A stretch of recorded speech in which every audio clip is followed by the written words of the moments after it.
Hey there, Mama, and welcome back to Teach Your Littles at Home. I'm Lauren Brainerd, and I'm so excited to chat with you today about a special way to make learning fun using the five senses. Since the spring season is right around the corner, what better way to explore the world with your kids than through sight, sound, smell, taste, and touch? The best part is you don't need any fancy materials or an elaborate setup to make learning really memorable as we head into spring. These are really simple, everyday learning moments that can help your child learn while enjoying the beauty of spring. So let's dive right in. Hey there, Mama. I'm Lauren Brainerd, and this is Teach Your Littles at Home. I'm so excited you have tuned in as I share fun and hands-on activities you can use right away to help you play and learn with your little ones. So let's dive right into today's episode so you can make more memories than you ever dreamed of. We all have five senses, and they are what allow us to experience the world around us. They don't occur in any specific order, but are made up of our senses of sight, sound, smell, taste, and touch. The first sense we are diving into is our sense of sight, and this is what allows us to see everything around us. Every year as spring begins to arrive, I talk to my kids about the signs of spring. We talk about how one of the first signs of spring is how everything begins to look different. The trees begin turning green, we see little buds popping up that'll soon become flowers, and birds are everywhere we look. This is the perfect opportunity to encourage your little one to observe the world around them using their own two eyes. So here's some easy ways to engage their sense of sight. You can take a Signs of Spring nature walk, and as you're walking, just point out changes like flower buds, new leaves you see growing, or birds flying around you. You can ask your little one what colors they see, or if they see any baby animals.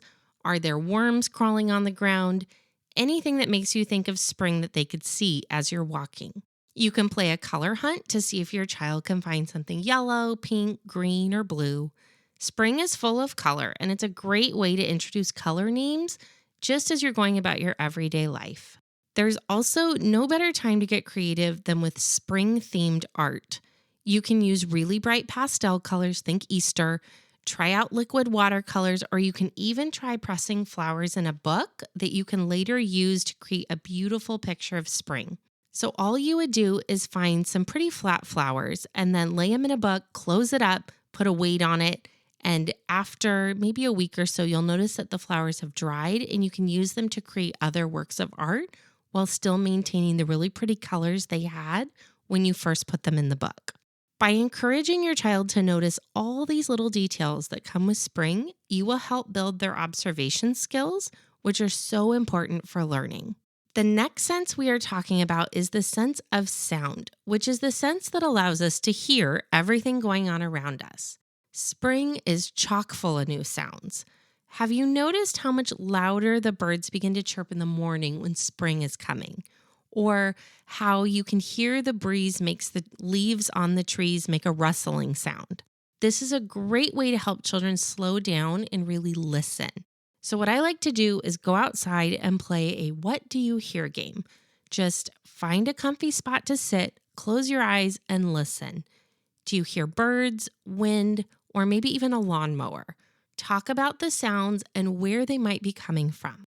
You can also recreate a rainstorm at home by filling a jar with rice and shaking it around to make it sound like a light rain. Then tap it on the table to make a heavier rain.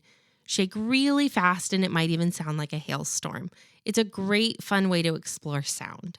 You can also sing different songs that make you think of the spring, like the Itsy Bitsy Spider. You can even point out rhyming words and encourage your child to make sound effects or hand motions as you sing the song. The sense of sound is a great way to build listening and language skills in a really natural and authentic way. Our third sense is our sense of smell. Spring is full of fresh smells. Think about the flowers, the rain, the fresh cut grass. So many wonderful scents to explore with your kiddos. So here's 3 ways to engage your child's sense of smell. Number 1, smell different flowers while outside. Do roses smell different than daisies, for example? Number 2, when you are cooking or baking, give your child opportunities to compare different scents. You could talk about how a lemon smells really fresh while cinnamon smells warm and cozy. You can even make a scented sensory bag if you want to. Just fill a small Ziploc bag with cotton balls soaked in an essential oil. You could use lavender, peppermint, lemon, whatever you have on hand. Oh, and by the way, this was number 3. Let your child gently squeeze the bag and then describe what they smell. Helping children recognize and describe scents is just a fun way to build vocabulary and helps them be more aware of their senses. Our 4th sense is our sense of taste. Spring is full of delicious seasonal foods, and they are a great way to just introduce new flavors, new textures, so that your little one can really experience their sense of taste. You can have a taste test with sweet and sour foods. So, for example, you could have them lick a strawberry and describe how it tastes, and then lick a lemon. You could do the same thing with honey and cucumbers. Let your child describe what they taste. Is it sweet? Is it sour? Juicy? Crunchy? How do they describe the taste? Sometimes they will use words like I mentioned, crunchy, because they don't know how to describe the flavor. So they'll use another word that just is how they would describe taste in their own mind. You could also try a spring snack together. Make a really simple fruit salad and go on a picnic at the park. You could have a tea party with cucumber sandwiches, or you could even put together a homemade lemonade stand. Whatever you decide to try, let your child help with all the prep. It's really fun to get in the kitchen together. And if you happen to have a garden, taste some fresh herbs like basil or mint. You could also just go buy some herbs at the grocery store and then ask your child, does it taste mild or is it a strong flavor? Is it spicy or is it sweet? And see what they come up with. Our 5th sense is our sense of touch, and this is our final sense. Touch is what allows us to experience all the wonderful textures that spring brings along, like the soft petals on flowers, the rough bark, squishy mud, the cool grass. Without the sense of touch, we would only be able to see these things, hear the sounds they make, taste them, but we couldn't feel what these items actually feel like to the touch. So go on a texture hunt with your kids. Have them find something smooth, something rough, something soft, something bumpy. You can do this in your yard. You could do this at the park. And then once they have found some really fun items, bring them home and put together a spring sensory bin. I like to begin by filling the tray with black beans because it reminds me of the soil. And then we'll add in some of those real items that we found. Or you could even do plastic flowers, toy bugs, or little shovels if you have them on hand. Then let your child scoop, pour, and explore all the materials inside the sensory bin for a really fun, imaginative play activity. This is great for when you're making dinner. Set it out and let them just dig in and have fun and be around you, but also occupied so you can get a few things done yourself. You can also try out finger painting with spring colors using colors like pastel blues, greens, yellows, pinks. It makes a beautiful spring picture, and it gives our kids a chance to feel the paint between their fingers. These hands-on exploratory play activities really help our kids develop their fine motor skills, and it helps them to be more aware of their senses.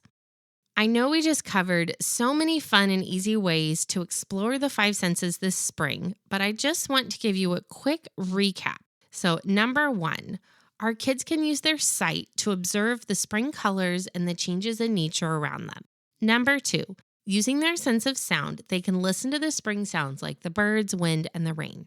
Number 3, engage their sense of smell as they smell fresh flowers, herbs, or even some different kitchen ingredients. Number 4, taste seasonal flavors through snacks and have a really fun sweet versus sour taste test. And number 5, feel out different textures in nature through sensory bins or even with finger painting. I hope you're feeling encouraged to try out some new things this week and just to have fun with it. Learning through the 5 senses makes these everyday moments really meaningful and engaging. And I'll also add that if you're still feeling like you're going to be buried in winter forever, now is the perfect time to have listened to this episode because it will help you notice those very first signs of spring as they start to peek out from whatever weather you're currently having. I hope you have a great week, and if you do give any of these a try, I'd love to hear about it. just shoot me a message on Instagram at The Primary Brain so we can chat a little bit more. Thanks again for joining me today, and I can't wait to chat with you again next time. Thank you so much for tuning in to this episode of Teach Your Littles at Home. I hope you are feeling so inspired to create a new activity to do right away with your little ones. If you like listening to my mommy, will you please leave her a review? Before you head off to plan the next activity, would you mind leaving me a quick review on Apple Podcasts or wherever you are listening from? This is the only way for me to know if you're finding my tips, activities, and advice helpful, and I get so excited reading each and every review. I hope this episode has left you feeling empowered to try something new with your kids this week. And if so, would you please hit the share button and share this episode with another one of your mama friends who also wants to create activities with her little ones. I can't wait to share even more fun activities with you on our next episode. Have a wonderful rest of your day playing and making memories with your little ones.